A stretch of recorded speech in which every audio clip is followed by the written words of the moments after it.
buenas tardes. Estamos en este diálogo libre extraordinario a través de las pantallas de prensalibre.com.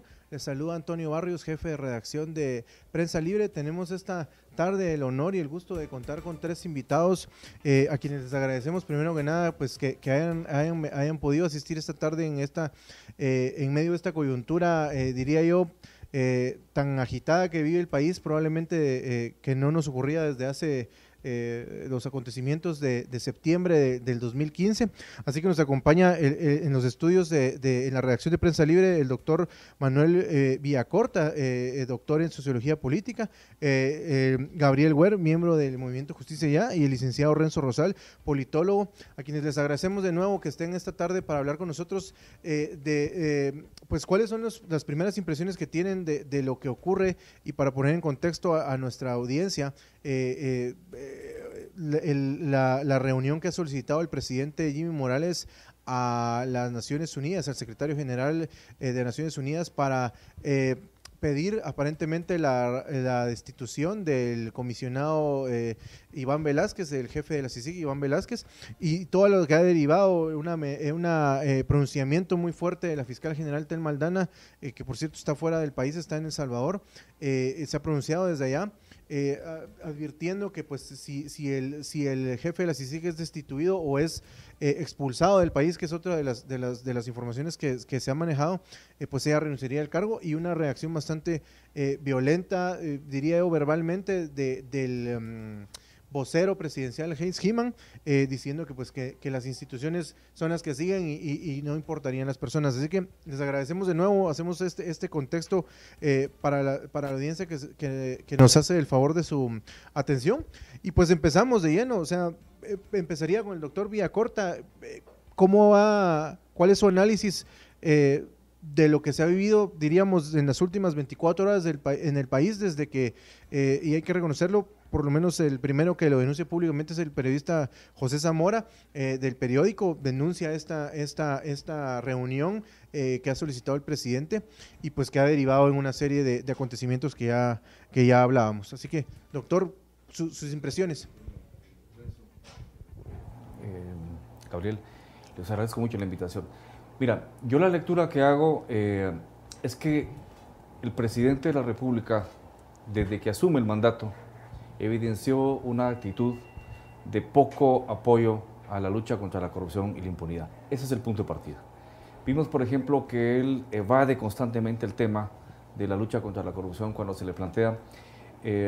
También planteó públicamente que él iba a evaluar el trabajo del comisionado Iván Velázquez para ver si pedía la prórroga del mandato o no, y dijo además que en Guatemala nadie tiene el puesto asegurado, haciendo una extensión pues al propio representante de CICIG. También recordemos que él ya no se hizo presente cuando el comisionado hace el informe de su memoria de labores, que era muy importante que él participara, el presidente tampoco estuvo. Recordemos que tampoco tomó partido cuando los diputados, esos 4 diputados, aparentemente son los promotores de un lobby internacional en contra del embajador Tom Robinson.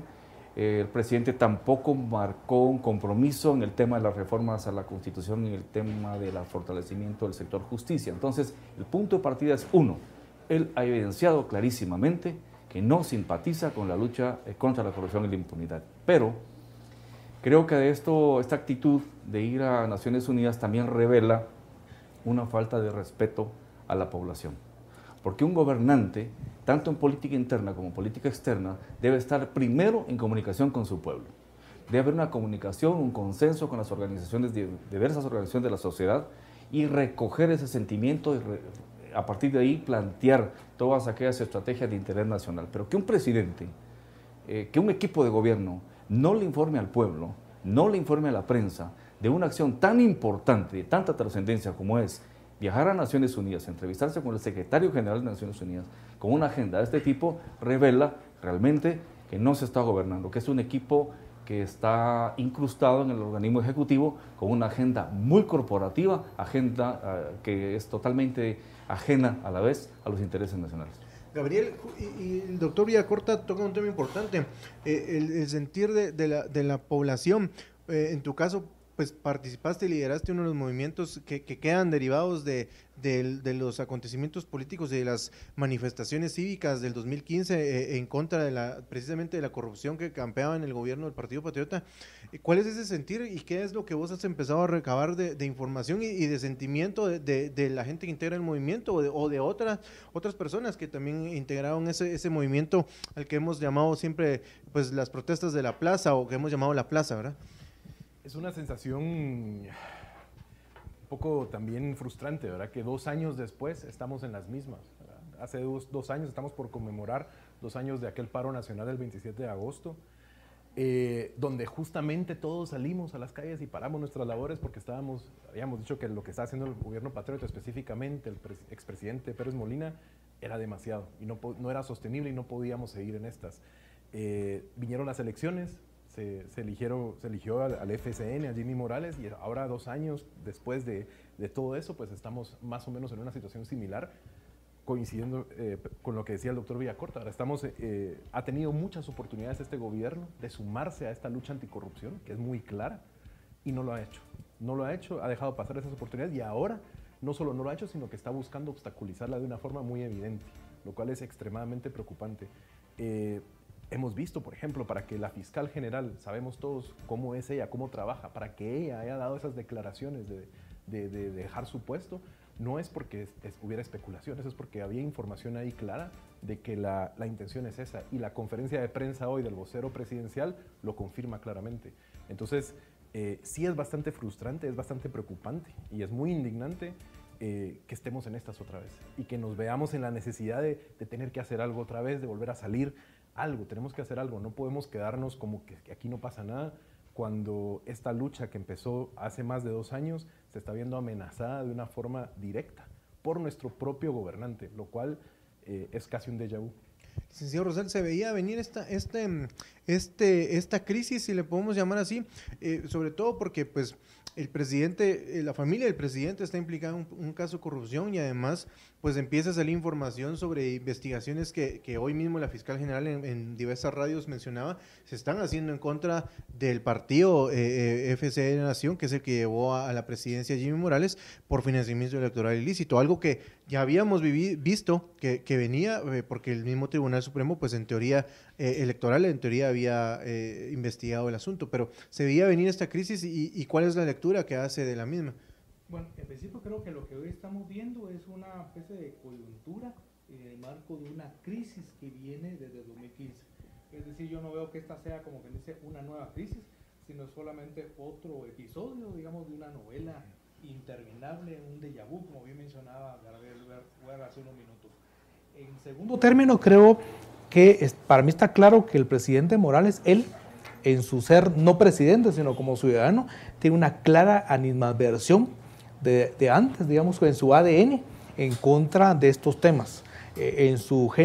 Siendo él un civil, pero con una conformación, con un contenido muy promilitar, digamos, y eso está muy claro antes de ser presidente, me parece que tiene una clara animadversión en contra del MP y la CICIG, que la intentó guardar, pero que hay 2 o 3 circunstancias que hacen que eso aflore con mucha fuerza en este momento.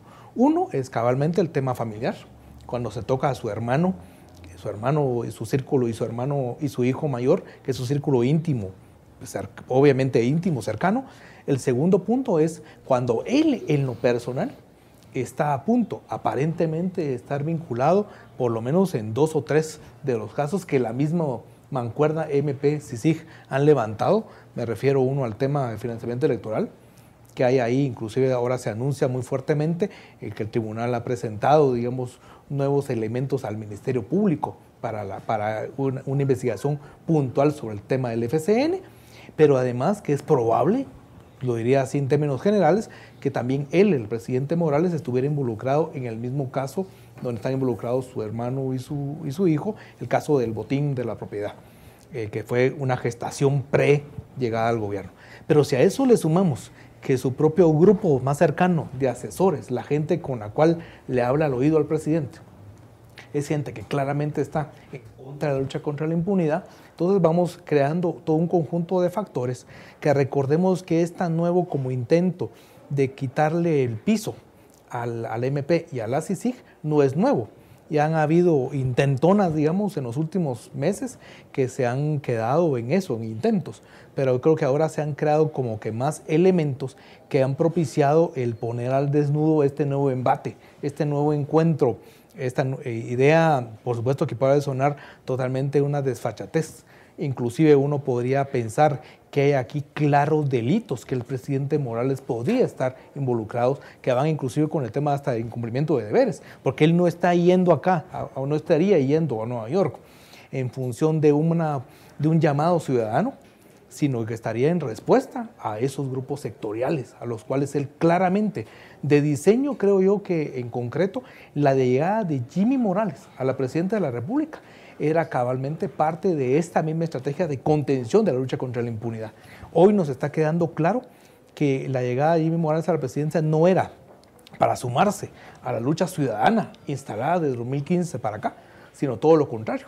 Ahora quedan al desnudo, inclusive, que muy probablemente, digamos que su tanque de gasolina llegó hasta ahora. Es decir, es muy probable que aunque finalmente él no presente el día viernes este llamado para que el señor Velázquez deje la CICIG, está claro que su gobierno ya acabó. Creo que es un elemento importante. Aunque él físicamente sigue estando en la silla presidencial, la pequeña, digamos, hilo de gobernabilidad que pudiera haber tenido, la pequeña dosis de oportunidad que tuvo Jimmy Morales, lo perdió entre ayer y hoy. Desde el análisis, doctor Villacorta, social sobre todo, ¿qué cambia? Vemos hoy de nuevo a un presidente pues enfrentándose a otro gran poder que es en este caso la CICIG y el Ministerio Público, lo mismo que vimos hace 2 años, pero donde la ciudadanía estaba probablemente en otra posición, donde no habían sido tocados tantos sectores como los que han sido tocados, y no me refiero a tocados malintencionadamente, sino que al final, conforme han venido sucediendo los hechos judiciales, han ido saliendo una serie de actores involucrados, empezando por el mismo sector privado, iglesias, medios de comunicación, sindicatos, etcétera, y la lista podría seguir creciendo. Que cambia en ese contexto respecto a la ciudadanía, la situación que afrontamos hoy, con la que vimos hace 2 años, donde en efecto todos pues se unieron al parecer en contra de ese grupo político que estaba gobernando o mal gobernando. Pero yo no sé si podemos ver esa misma reacción o esperar esa misma reacción esta vez. Bueno, yo creo, Antonio, que el punto es... Ya el propio comisionado Iván Velázquez lo planteó. Nunca nos imaginamos los niveles de estructura que llegó a tener el crimen organizado. Es decir, hasta la propia Comisión Internacional contra la Impunidad en Guatemala, Naciones Unidas, las agencias de cooperación, no tenían una idea de hasta dónde se habían realizado y esa trama tan profunda que había establecido el crimen organizado. Cuando tú planteas, por ejemplo, que ya están involucrados sindicatos, medios de comunicación, empresarios, políticos, religiosos, nos damos cuenta que no son grupos criminales separados, sino que todos tienen un eje transversal que de un momento dado los hace ser una sola estructura, una sola mafia. Quizás eso no se vio. Luego, yo lo he planteado constantemente y creo que la lucha prolongada contra la corrupción la gana la corrupción, precisamente porque el agotamiento es muy grande. Yo me imagino, para ponerte un ejemplo, un fiscal del Ministerio Público que pues tiene a su familia, que sus hijos esperan el bus todas las mañanas para ir a la escuela, que la esposa trabaja el fiscal o viceversa, el esposo trabaja y ella es la fiscal, pues con un carro japonés sin blindar, llevando casos de alto impacto. ¿Tú te imaginas el riesgo que implica el estado anímico de esos operadores de justicia o aquellos jueces que con valentía le ponen un alto a un hecho de corrupción sabiendo la vulnerabilidad que tienen ellos y sus familias? Es decir, vemos que las condiciones de combate al crimen organizado en Guatemala son virtualmente desiguales. Entonces, era precisamente el momento en que la comunidad internacional, traducida en CICIG, por ejemplo, en la lucha contra la corrupción, obtuviese todo el nivel de respaldo y de apoyo. Precisamente por eso yo ya lo veo así. La lucha contra la corrupción y el crimen organizado que está estableciendo la CICIG conjuntamente con el MP y con los buenos abogados, es decir, buenos jueces del organismo judicial, está enfrentando a organismos del Estado, porque quisiéramos ver los guatemaltecos que el organismo ejecutivo es un baluarte incansable, como lo decía Gabriel, en contra de la lucha contra la corrupción. Y no lo vimos, fue todo lo contrario, como lo explicó Renzo. Vemos, por ejemplo, que el organismo legislativo se convirtió en una cueva en donde la impunidad es la marca mayor de todos los diputados. Vemos, por ejemplo, un organismo judicial que ha sabido jugar en la estructura para tener revocatoria de jueces, para presentar amparos, para retrasar procesos. Es decir, los organismos de Estado, en general, están jugando contra esa lucha contra la corrupción. Pero, por otro lado, las estructuras del crimen organizado se han reciclado, han entendido el proceso y han vuelto a actuar en otra forma. Entonces, la lucha es muy grande. Me alegra que hayamos llegado a este punto. Me alegra saber que las máscaras ya se cayeron y que ya sabemos bien quiénes son los actores y quiénes están contra quién. Ahora lo que viene es, sin ninguna duda, una contundente respuesta de la cooperación internacional, particularmente de los gobiernos europeos amigos y el gobierno de Estados Unidos, que ya no van a tolerar más esto. Y segundo, creo que la sociedad debe unirse, porque es la única, si ustedes lo ven, que ha apoyado este proceso. Hablo de las organizaciones de la sociedad civil, de los medios independientes que han mantenido una actitud constante y progresista. Hablo de la academia, de las agencias de cooperación, el G4. Es el momento donde ya debemos unirnos, hacer comunicados, hacer presencia y demostrar que la lucha contra la impunidad es un elemento que nos interesa a todos los guatemaltecos y que no se va a permitir que el crimen organizado se recicle, que Guatemala regrese. Y que termino con esto. Hay algunos sectores que creen que la lucha contra la corrupción es un capricho de Naciones Unidas contra Guatemala. No es cierto. La infanta Elena en España ya tiene un juicio gravísimo. Berlusconi también. La dirigencia de la FIFA también. El hijo del presidente Trump va hacia ese camino. La lucha contra la corrupción es una lucha global. Y Guatemala y las personas que se han privilegiado en este país del crimen organizado no son una excepción. Por lo tanto, esto es lo bueno, haber llegado a este punto de inflexión en donde esperemos que se avance en forma definitiva y contundente en esa lucha. El punto es tal vez entender, Renzo, Gabriel, y explicarle, creo que vale la pena hacer ese paréntesis en medio de esta charla de por qué es importante esa lucha que menciona el doctor Villacorta, porque al final, y lo han dicho varias personas, la corrupción termina golpeando a toda la sociedad en el sentido de que si por ejemplo hay corrupción en el Ministerio de Salud o no habrá un niño seguramente con una vacuna o con un servicio. Entonces, ¿cómo podemos resaltar esa importancia que menciona el doctor Villacorta en medio de este contexto que vive el país hoy en las últimas horas? Lo podemos ver justamente en todo lo que nos pasa a nuestro alrededor, ¿verdad? En un país con 97% de impunidad es imposible que el efecto de esa impunidad no nos alcance de una forma u otra.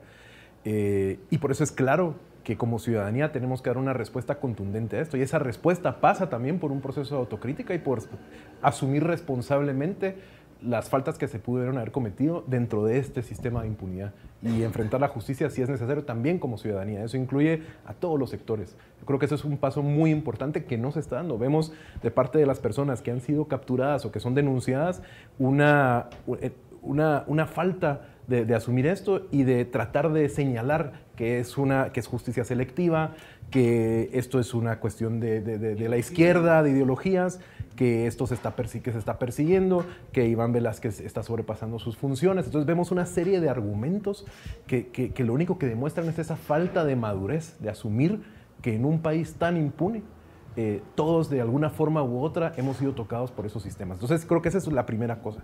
Lo segundo es que también esa respuesta unificada de todas las personas, sectores, instituciones que estamos a favor de esta lucha contra la corrupción, que es un cáncer que no es, o sea, es doloroso extirpar, va a ser doloroso, es un proceso doloroso, no es algo de alegría, no es algo que va a ser fácil, pero hay que hacerlo porque no hacerlo significa un estado fallido, la muerte de todo lo que está pasando.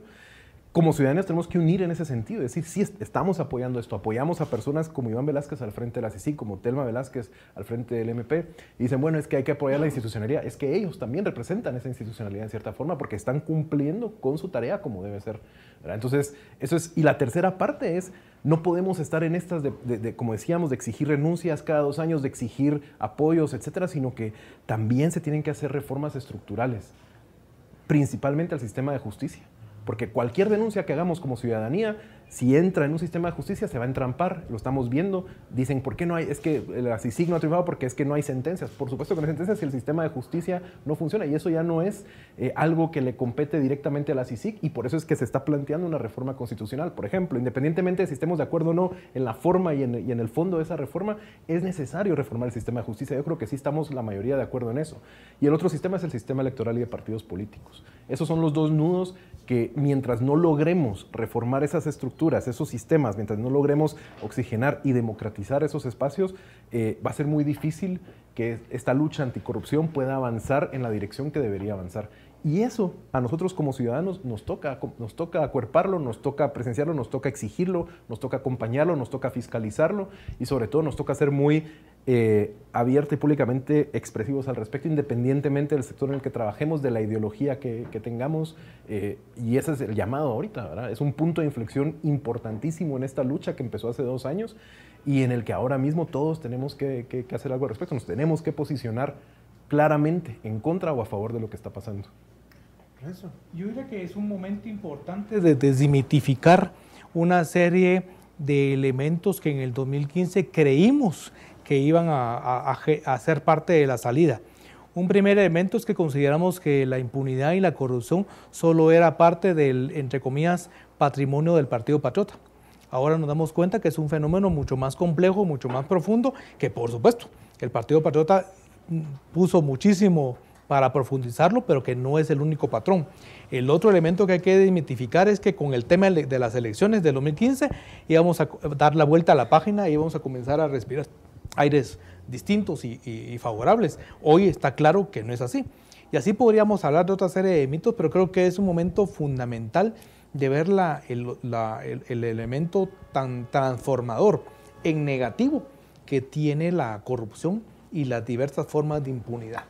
Y por lo tanto, llegar a un momento de dejar de pensar en simplismos, en dicotomías, entre comillas, ideológicas u otro tipo de elementos que lo único que han hecho es como crear condiciones, como bien mencionaba Manuel Villacorta, para que hoy se hayan generado condiciones para que la impunidad se reproduzca. Es decir, la capacidad de mutación y de reproducción de los fenómenos de la corrupción y de la impunidad en términos generales son muchísimo más veloces que las capacidades de asociación. No puede ser entonces que hoy nos volvamos a confirmar cabalmente, como decía Gabriel, como estuviéramos repitiendo el fenómeno de asociación. Claro. Eso no es posible hacerlo. Creo que tenemos que comenzar a respirar aires distintos que indiquen que esta es una lucha de largo aliento y que por lo tanto requiere un esfuerzo mucho más consistente, mucho más permanente y superar estas coyunturas que muchas veces sirven de trampas. Hay muchos comentarios ya y agradecemos los que están haciendo. Les comento, la mayoría son pronunciamientos de la gente, pues ya sea la mayoría a favor de Iván Velázquez o apoyando a Telma Aldana y pues alentándolo a seguir con esta lucha. Algunos otros pues obviamente están a favor de la acción que aparentemente, o que mejor dicho, el vocero presidencial le ha confirmado hoy que van a hacer. Y también hay algunas preguntas que nos empieza a plantear la audiencia. Pero antes de empezar a hacer esos escenarios, que yo sé que ninguno de nosotros tiene el futuro o una bola que está en sus manos, pero sí, en base a hechos podríamos construir algunos escenarios, por lo menos para las próximas días, no sé, semanas. Pero hay un hecho importante y lo voy a traer a la mesa. Y luego de ver el video de cómo reacciona hoy el vocero presidencial, Heinz Hyman, a lo que dijo la fiscal general, de tanto en entrevistas como en un tuit, en un post de Facebook ayer en la noche, respecto a una eventual salida de ella por si se da una expulsión o algo respecto al comisionado. Así que les pedimos que pasen el video de las declaraciones del vocero. Por ahí decía la fiscal que presentaba su renuncia, por ejemplo. No podemos depender de una persona para que el Ministerio Público funcione o no funcione. Debemos de trabajar en el fortalecimiento institucional independientemente de quienes puedan estar al frente. Miren, el presidente no ha recibido ninguna renuncia en este momento de nadie de su gabinete, más que el pronunciamiento de la fiscal de que si se iba el comisionado Iván Velázquez, ella renunciaba. No podemos responder a este tipo de presiones que parecieran casi hasta chantajes, ¿verdad?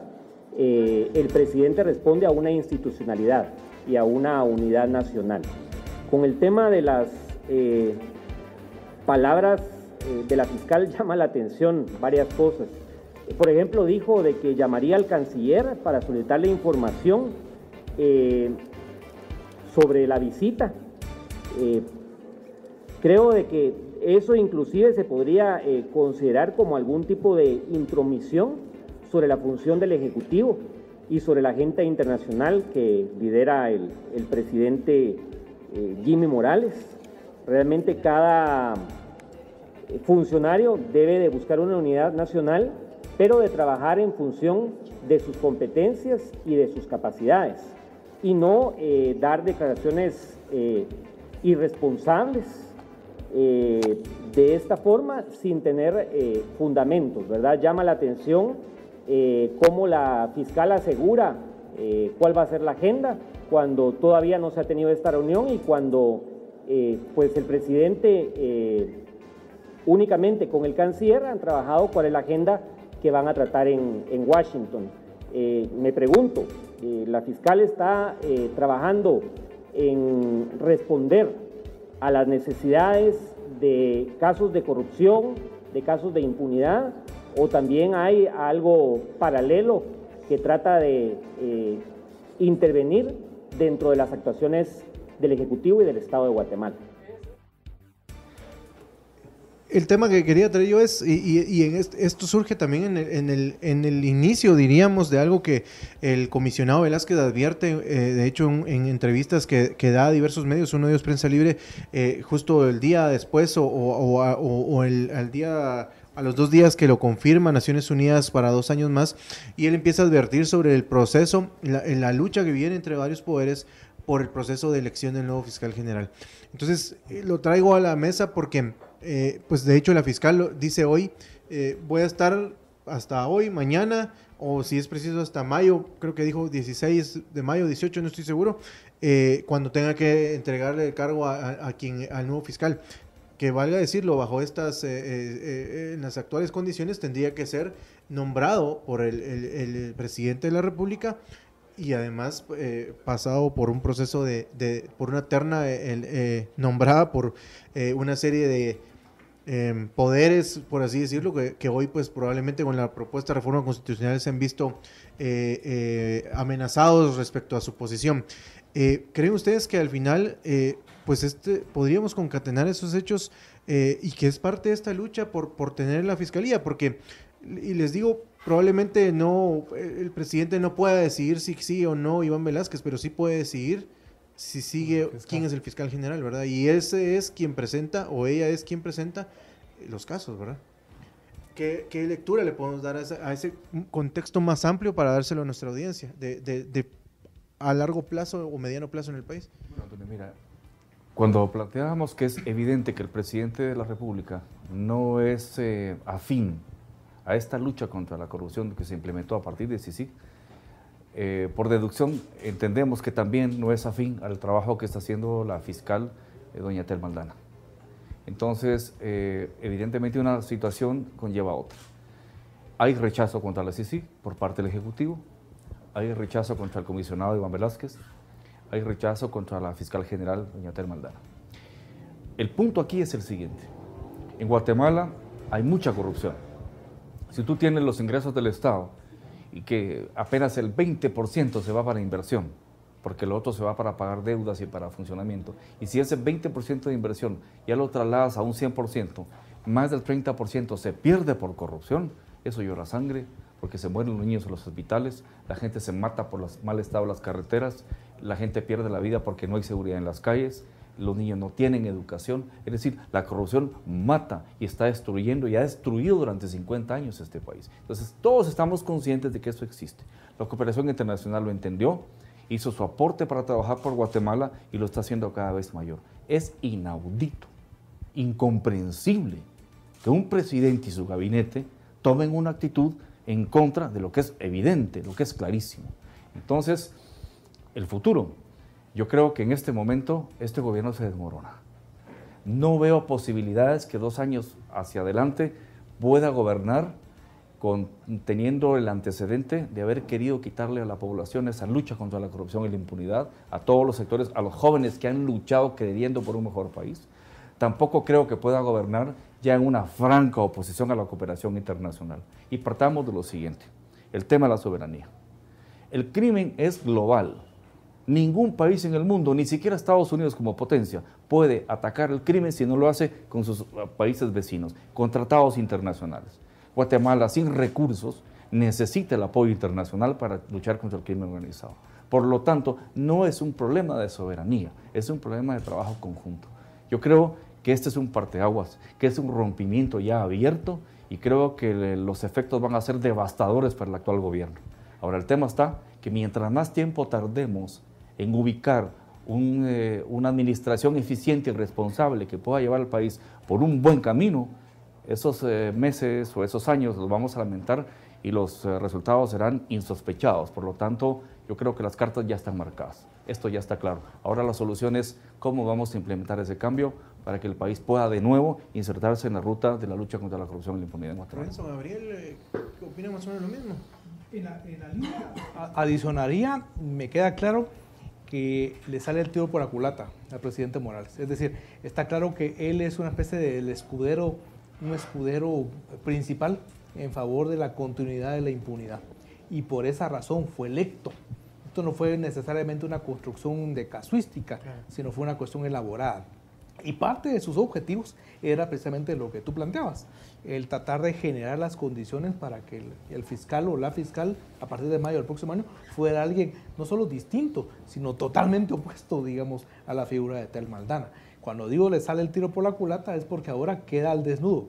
Lo que podría ser una hipótesis ahora se confirma casi un año de anticipación, y por lo tanto entonces ahora ese papel de escudero de impunidad lo tendrá que jugar otros sectores. Jimmy Morales fue planteado como un factor, un chip que se puede quitar, se puede poner, y por lo tanto creo que ahora queda naturalmente, si es que continúa en el puesto, y eso estará por verse a partir del día de sábado, y cuánto sea el tiempo que va a estar ahí, queda como un actor que no tiene ninguna posibilidad alguna de movimiento, es un actor inerte, pero al mismo tiempo recordemos que en el mismo panorama también más o menos está el mismo vicepresidente de la República, Yafet Cabrera. Entonces estamos hablando de una crisis. Absolutamente. Hoy de hecho el diario de La Hora ya recaba que mucho de esto podría ser derivado de la denuncia que habría hecho un narcotraficante que le apodan el fantasma de Estados Unidos por financiamiento a Yafet Cabrera o a algún allegado, ¿verdad?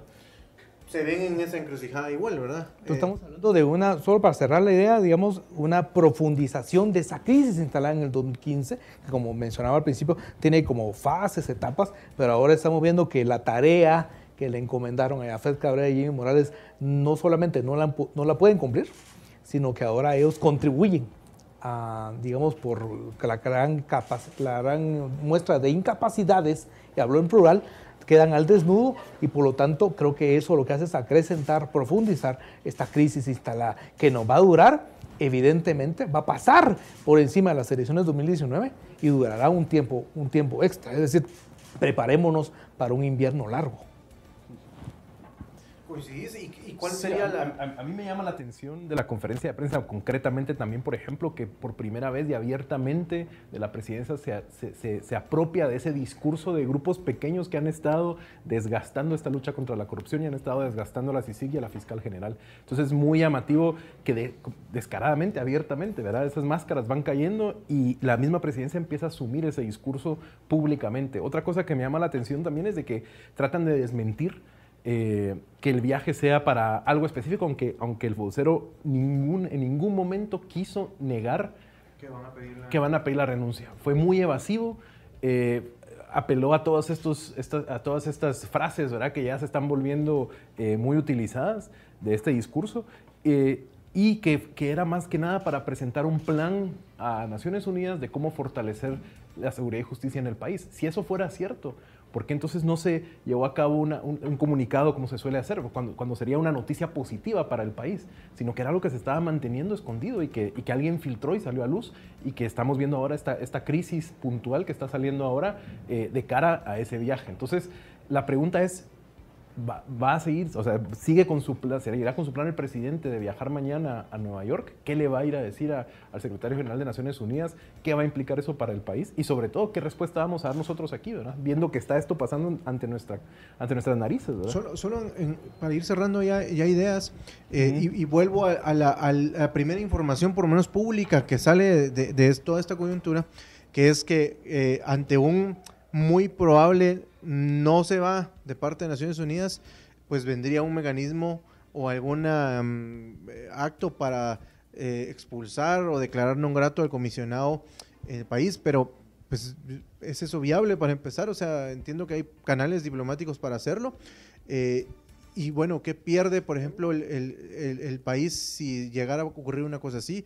¿Y qué pierde si, pues, como ya lo anunció la fiscal, lo expulsan y ella también renuncia, ¿verdad? Tomando en cuenta que hay también,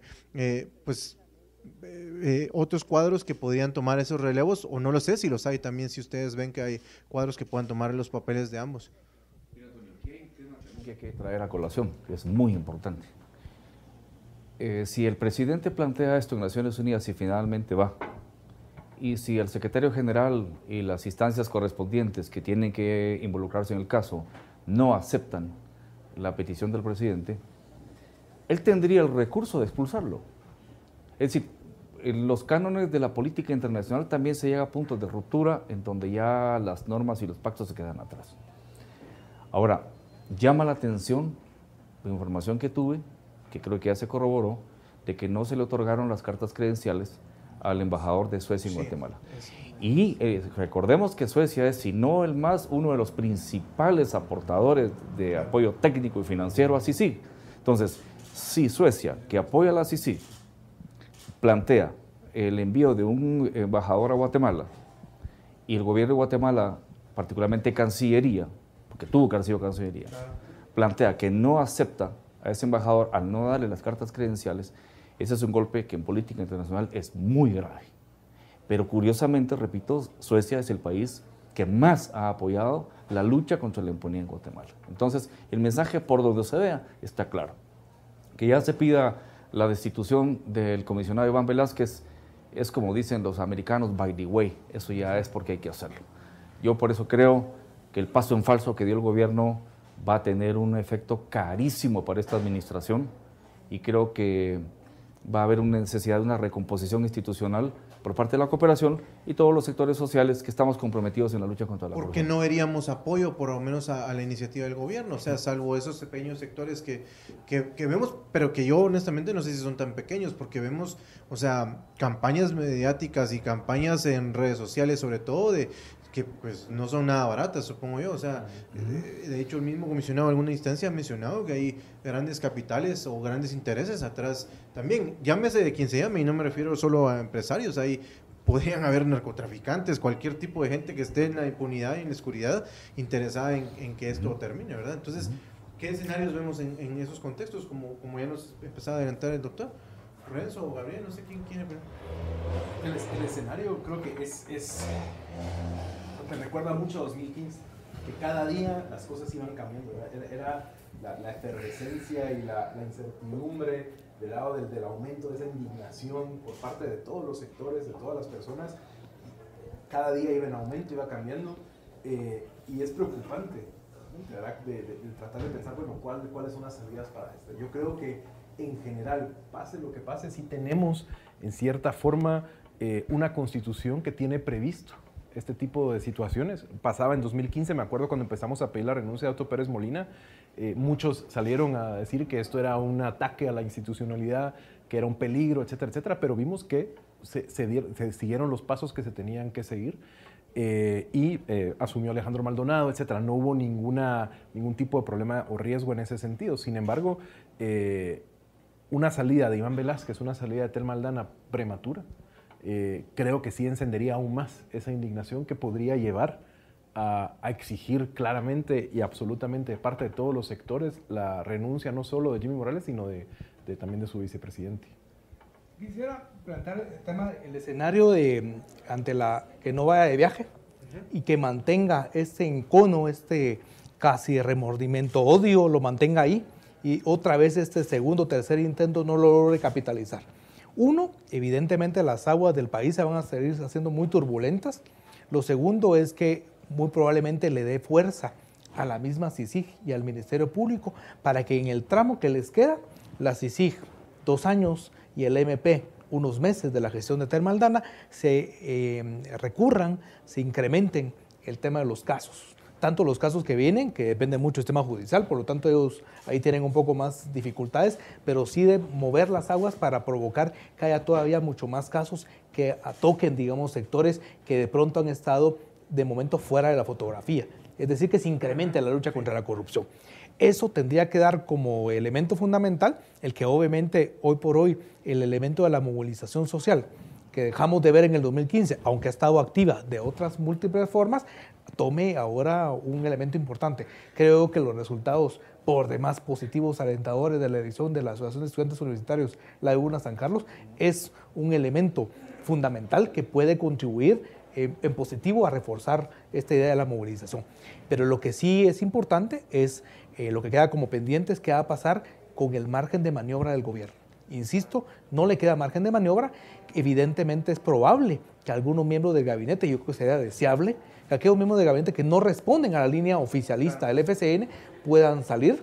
Puede darse que las decisiones que existen en la bancada de FCN en el Congreso, que ya existen bloques, esas se hagan todavía más evidentes y que estemos ante una nueva correlación de fuerzas, ahora final 2017, en el marco ya preelectoral, y que todo esto capitalice y dé paso a un escenario electoral que bien puede, uno, realmente potenciar en positivo nuevas fuerzas políticas, que sería lo deseable, o dos, que sería lo indeseable, le dé fuerzas al reciclaje, que está ya instalado y que producto de un reciclaje pues se pueda generar un fenómeno electoral 2019 Jimmy 2.0.